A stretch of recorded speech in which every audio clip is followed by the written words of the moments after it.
presentation of the keynote speaker, but I was able to catch up with a few information which is very captivating. I just want to make one comment. I have nothing to add to what has been given by the experts, but I just want to add one concern, which is quite big.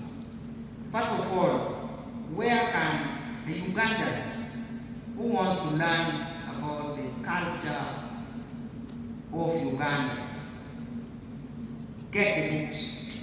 Where do I get the books? Where would our students, we are talking about the love for your culture, where do I get it?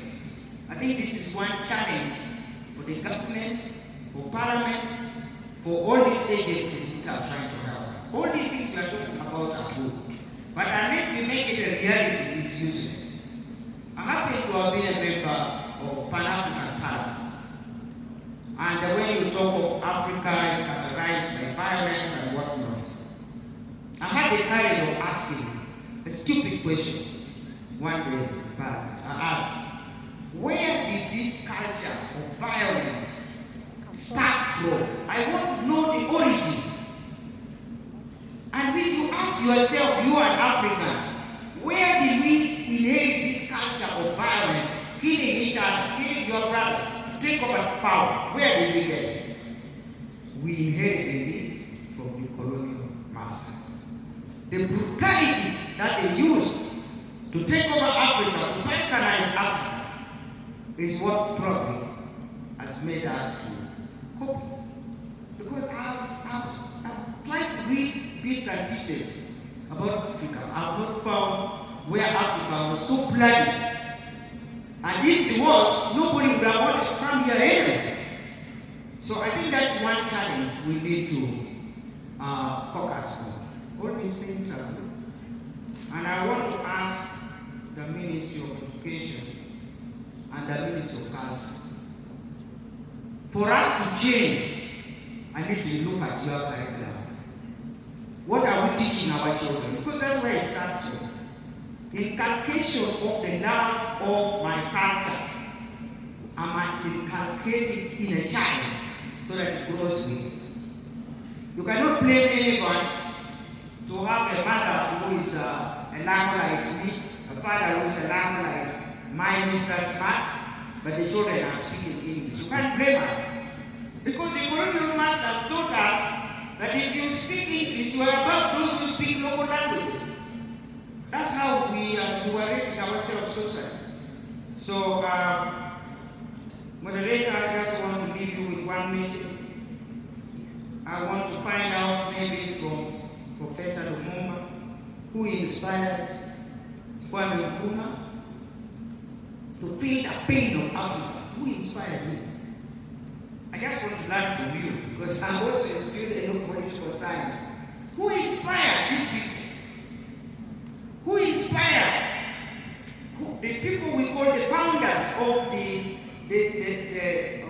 African continent? Who inspired them? I think we need to find out. And we could take off from there so that we could learn from them and probably make our society better. But for me, I'm very happy that today I've seen the Kanyoro, every time when I stand in Parliament and use them, I say, you Kanyoro and Baganda, you're all stupid because you do not know that until Kabulega and Kabaka Mwanga and Chief Awich and the Lago Commander, Winyakulu, were dislodged from my own district. There was no Uganda. So, Tokolo is the birthplace of the nation called Uganda.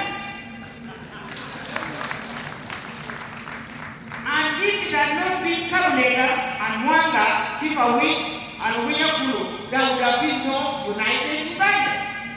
And nobody wants to talk about it. Even Bajora are quiet, the Baganda are quiet, the Turi are quiet. I'm the only helpless now trying to talk. To get people to understand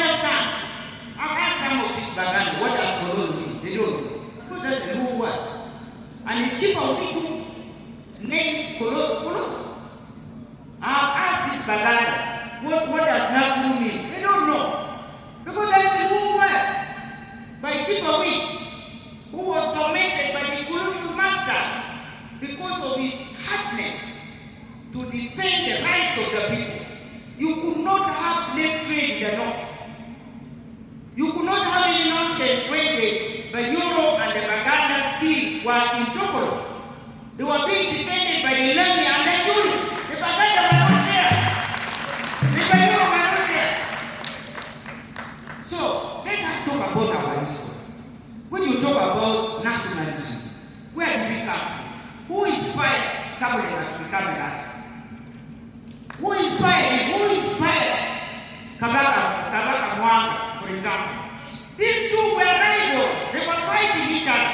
But for the sake of the common enemy, called the British colonial master, for the sake of making Uganda a safe place for them to live in, they came together, buried their differences, and fought up the last. This is a very rich history that no Uganda want to forget. And you intellectuals, you talk about the good things, good English, you forget these ugly words. They're very important for us. For me, that's what I want to do. So I want to challenge the leaders who are here. In fact, it's good for you, it's good for me also to share this with you. I have been struggling to have Kabila celebrated in Parliament by having a motion moved in Parliament before this weekend. Except that being such a high-profile thing, I had to consult here, consult there. Now consultation has gone in from weeks to months. But I still believe, despite what has happened, we are going to definitely have a motion. And I'm glad my daughter, Moima, is here, will move a motion in Parliament to celebrate this great man. This is the fire of Uganda. We cannot deny that. We cannot deny that. These are the people who have given us what we now are so proud of and fighting for. We are fighting for nothing. The owners of this land called Uganda are these Kabila. We should honor them while we are still alive. I want to bless you and thank you. But I'm a proud Lano. You know where to find me. Rokamano,